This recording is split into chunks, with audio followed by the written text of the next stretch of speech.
Siemano, ale z tej strony Ghost. Mam dla was do pokazania serwer z Megadropem. Nagrywam to dla youtubera i nagrywam ten film dla youtubera na tym serwerze. IP serwer macie w opisie, a więc zaczynamy naszą reklamę.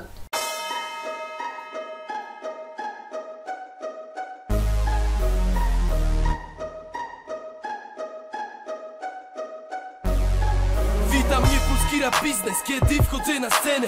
W czasach, gdzie nie wystarczy być tutaj raperem. Trzeba być menadżerem, pieprzonym biznesmenem. Mieć głowę na karku, prowadzić własną karierę. Umiesz liczyć, licz na siebie, dzieciak, mówię szczerze. Tego nauczyli mnie gracze na rodzimej scenie. Każdy ma tu swój interes, to jest powszednim chlebem. Bo tyle weźmiesz z tego, ile dasz samego siebie. Rok 2009, gardła coraz bardziej zdarte. Rapu nie ma w mediach, nawet po 24. Trochę jest żal, ale jakoś się nie martwię, bo bardziej niż biznes biorę grę jako pasję. Pchają swoje gówno w internet rapery, niskobudżetowe klipy, fotorelacje, trailery. Nie oddasz dystrybucji, goniąc wcześniej preordery.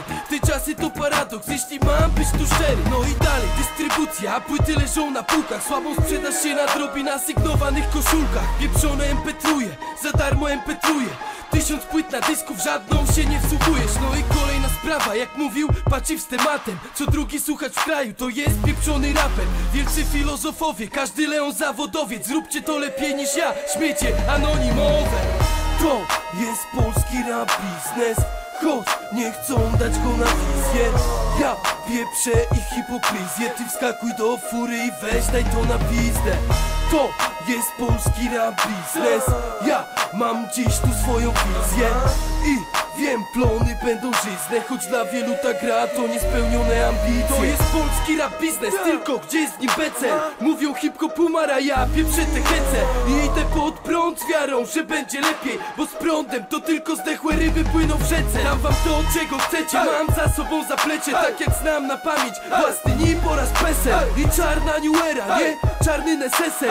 Mówią mi, Buszu, witam was w rap biznesie. To mój szalony styl, wybuchowy jak proty. Nawet nie myśl sobie, synu, że ja będę grał za zwroty. Studio 7 boty, jeszcze tyle roboty. Zrobimy to na grubo, to będzie na to popyt. Dobrze wiem, czego chcę, dobrze wiem, co jest grane. Nawet najlepsi raperzy czasem mają problem z sianem. Nie ma uśmiechów do kamer, dziwek nie raczysz szampanem. Obudź się, synu, nie jesteś za oceanem. To jest polski rap biznes, czy on w ogóle istnieje? 300 km w trasie, znów jedziemy grać imprezy. Zawsze daję z siebie max, kiedy jestem na scenie. A tu znowu kurwa mać, są problemy z nagłośnieniem. Buszu dosyć już ma tych pieprzonych amatorów.